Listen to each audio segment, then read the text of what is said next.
You say no and you don't freak out.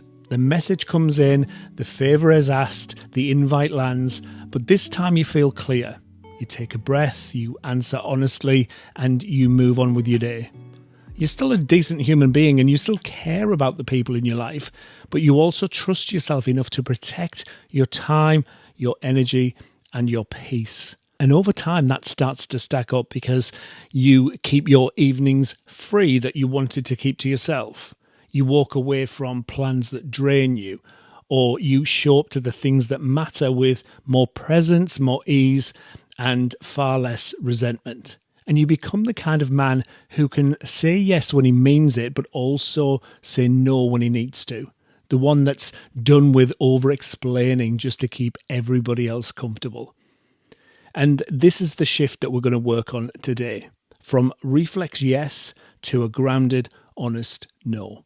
Now, if you're new here, welcome to the coaching sessions. My name is David, and this is where we have real conversations about what it takes to stop living as the supporting act in your own life, especially if you're a gay man who's spent years being the safe choice, the steady one, the person that everybody leans on. As a mindset coach, I help gay men go from feeling like second best or somebody's maybe and powerless in their own lives to standing taller, feeling confident in their actions, their decisions and relationships without shrinking, editing or people-pleasing just to keep everybody else happy. Been there. And if that's a journey you want to stay close to, you can subscribe and tap like so you can hear about new sessions as they land.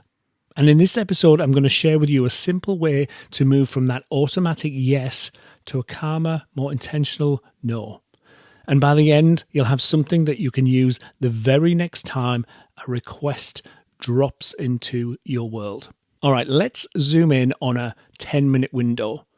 A guy's sitting on his couch on a Thursday night. The week has been full on. He's promised himself the evening for rest and a nice bath. The phone lights up. Question: fancy a drink later?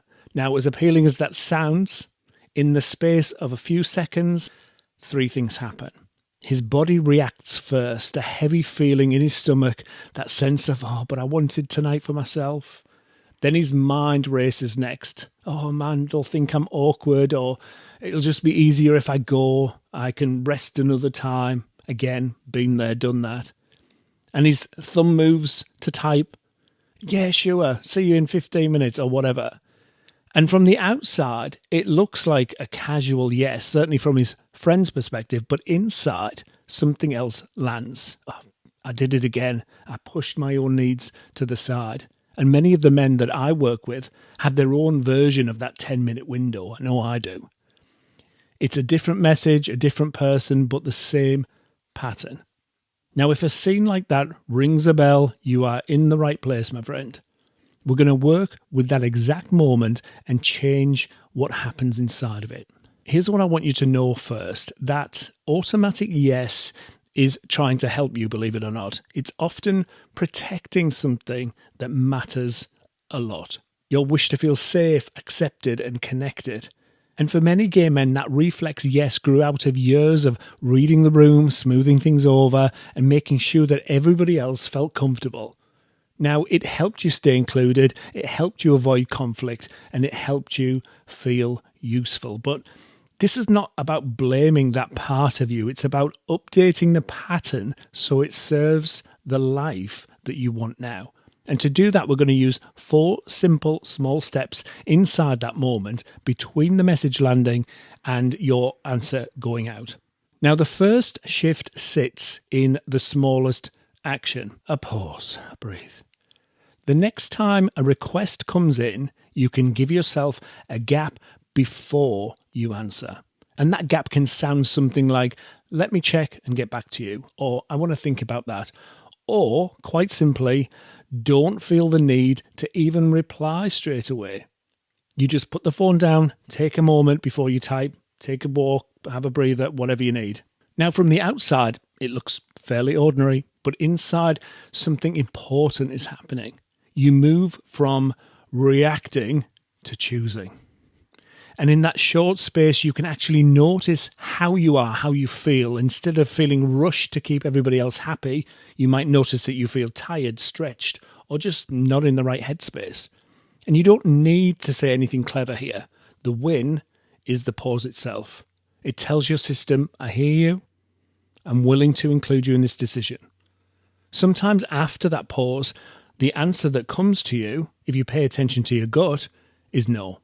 And when that happens, you don't need a long apology. You may have heard or even said something like, oh, I'm so sorry, I can't tonight, work's wild, and my boss is going through it, and I've got to wash my hair, and my cat's unwell, and I need to catch up on the laundry, and. By the end of that sentence, your energy is drained, and the other person has way more information than they needed or wanted. And what is happening there is quite simple. Your brain is trying to protect you from the discomfort by stacking up a ton of reasons. And when you notice that pattern, you don't need to tell yourself off. This isn't a reason for a hard time or a pity party. You can just choose a cleaner line. For example, thanks for thinking of me. I'm not available for that, but I appreciate the invite. Then you stop. Nothing, nada, zilch. Short sentence, steady, calm tone, decision made. The more that you practice this, the more you notice the difference. Less scrambling, less people pleasing from habit being there. More a sense of, I decide how I use my time. Now, once the pause is there, this question will help. Ask yourself, what is this yes serving? Now, for a lot of men in my group coaching community, this honest answer sounds like, I don't want them to be upset, or I want them to see me as reliable and as a good friend, or I don't want to feel left out. And that makes sense. I've been there. But under the habit of saying yes is often a deeper wish to feel safe and accepted. And that wish, my friend, makes total sense. The issue appears when almost every yes goes out to protecting somebody else's comfort and hardly any go to protecting your own capacity, your own health, plans, energy. And in that small gap, you can ask yourself, if I agree to this, is it in line with the life that I'm building and the man that I'm becoming? Or is the yes mainly working hard to manage somebody else's reaction and keep them happy? And this is where the emotional shift begins, from fear of tension to curiosity about what you actually want, from I must keep everybody else happy to I'm part of this decision too. And you don't need the perfect answer. The point is that you start to see the real reason behind your automatic yes, rather than running on habit. Now, the next question is very practical.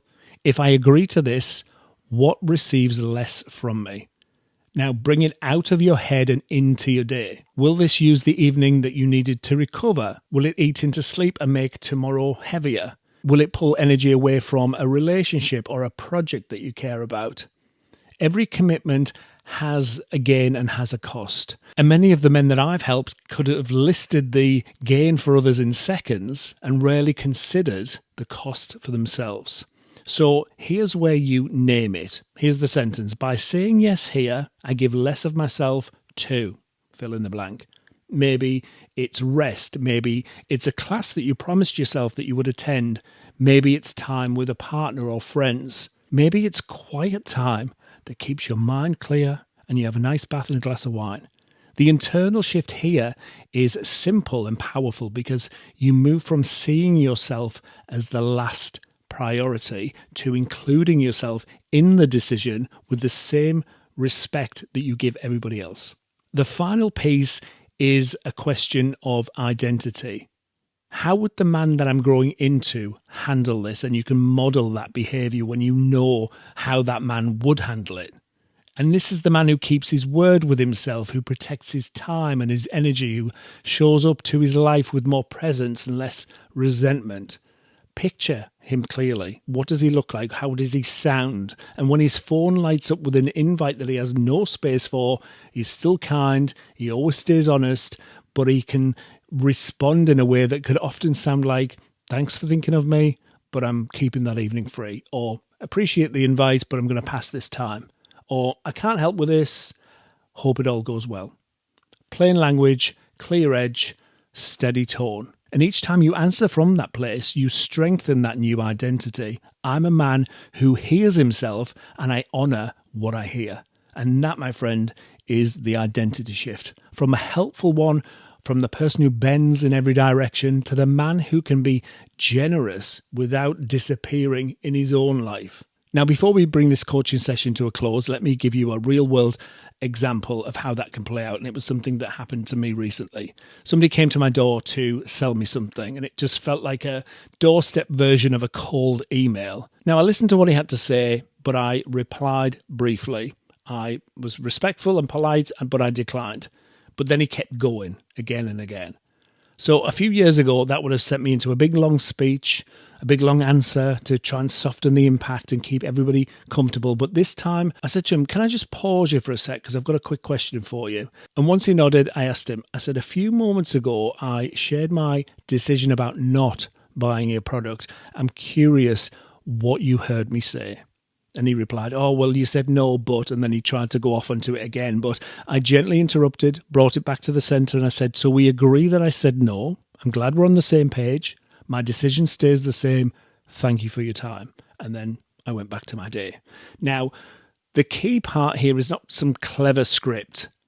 It's the choice to let your answer stand without dropping into over-explaining. And that's what a clear boundary can look like in everyday life. It's calm, it's respectful, but it's finished.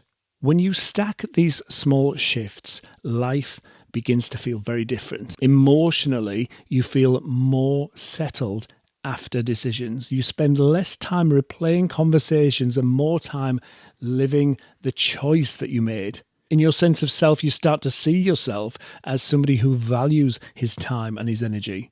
You keep appointments with yourself instead of cancelling on yourself to keep others comfortable. In daily life, you leave less space for draining commitments, and you have more capacity for work or friendships or the relationships that matter, the things that matter to you. And people who value you adjust to your boundaries, and the people who only valued your endless yeses will drift away. And you begin to live in a way that feels more honest, more peaceful, and more yours.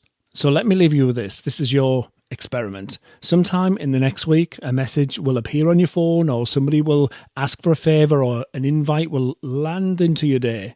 And in that moment, I want you to give yourself that pause and ask, what is this yes serving? What will receive less from me if I agree? And then picture the man that you're becoming and let him answer. And you don't owe anybody a big long explanation. You owe yourself clarity and self-respect. And if you're ready to stop living as the supporting act in your own life and you want support as you practice this, you'll find a link below where you can explore working with me and joining my coaching space, the Freedom Community. Now, until then, you might ask yourself, where in my week am I ready to practice one honest no that protects the life that I'm building? And I shall see you in the next session. Be well.